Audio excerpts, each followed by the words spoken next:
Oftentimes when we generate tables of values to estimate a limit, we let x approach a from both sides. However, there are times we only want to approach a from one side. For example, the limit of square root of x when x is approaching 0. Because the square root is not real when x is negative, we let x only approach 0 from the right side.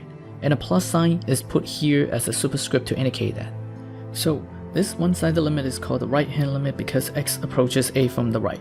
If x approaches a from the left, then the limit is called the left-hand limit. For any two-sided limits, we can consider each side separately.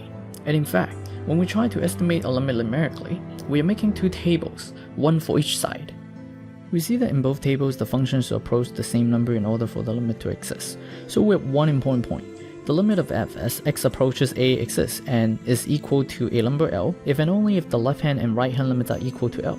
This is like when two people are shaking hands. If they get to shake hands, the limit exists. Otherwise, no.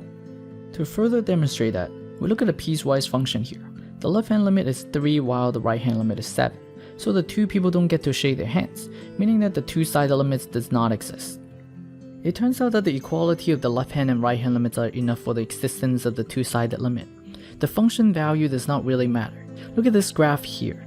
The left-hand and right-hand limits are equal to -1, so the two-sided limit exists, and is equal to that same number -1.